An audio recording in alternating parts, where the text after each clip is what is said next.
সকলোখিনি শুদ্ধ নহ'লেও অন্তত অন্ন বাক্য ব্যৱহাৰ এই তিনিটা আমি শুদ্ধ কৰিব পাৰোঁ এই তিনিটা শুদ্ধ হ'লে শুদ্ধ সংস্কাৰ জন্ম হ'ব আৰু শুদ্ধ সংস্কাৰ হ'লেহে আমাৰ ভক্তি নিৰ্মল হ'ব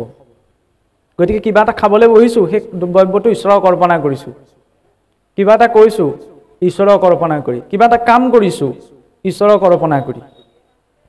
ঘৰত আইমুঠিয়ে যেতিয়া চাউল মুঠি আইগৰাকীয়ে যেতিয়া চাউল মুঠি ৰান্ধে তেতিয়া চাবচোন সেই চাউল মুঠিলে চাইও যদি কোনোবাই বেমাৰ আজাৰ দুটামানৰ নাম কৈ দিয়ে তেতিয়া সেই প্ৰভাৱটো সেই চাউল মুঠিত পৰে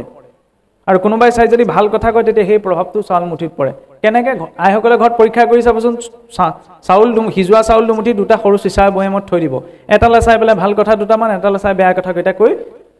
ঢাকনিখন মাৰি থৈ দিব পাঁচদিনা আকৌ ভাল কথা কোৱা চাউল কেইটালৈ চাই পেলাই ভাল কথা ক'ব বেয়া কথা কোৱা কেইটালৈ চাই বেয়া কথা ক'ব 4 দিন 5 দিনৰ পাছত দেখিব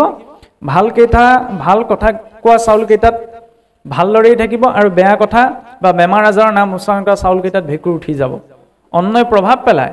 অন্নক বাক্যই প্ৰভাৱ পেলায় সেইকাৰণে কোৱা হৈছে যে শুদ্ধ আত্মিক অন্ন দিলেও অন্তত খাওঁতে নীৰৱতাৰে গ্ৰহণ কৰিলে ভজন আৰু ভোজন সদায় নীৰৱে নহ'লে দেখা যায় আমাৰ বৈষ্ণৱ ভোজ পাতিলে গোটেই ৰাজনীতি অৰ্থনীতিৰ মেলখন তাতেই ওলায় খাবলৈ বহি যে ইটো হৈছে আমুক হ'ল তামুক হ'ল এইটো নহয় যিদৰে ঈশ্বৰক চিন্তা কৰোঁতে নীৰৱে ভোজন কৰোঁতেও নীৰৱে তেতিয়া কি হয় সেই ভোজন কৰাটো ঈশ্বৰ কৰ্মলৈ পৰিৱৰ্তিত হয় ভক্তি যেতিয়া বোলে অন্নত প্ৰৱেশ কৰে তেতিয়া সেই অন্নও প্ৰসাদ হৈ পৰে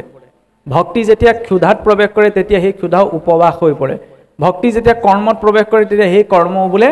যোগ হৈ পৰে আৰু ভক্তি যেতিয়া মানুহৰ জীৱনত প্ৰৱেশ কৰে তেতিয়া তেওঁ বোলে প্ৰকৃত এজন ভক্ত হৈ পৰে গতিকে ভক্তিটো সকলো কৰ্মতে লাগে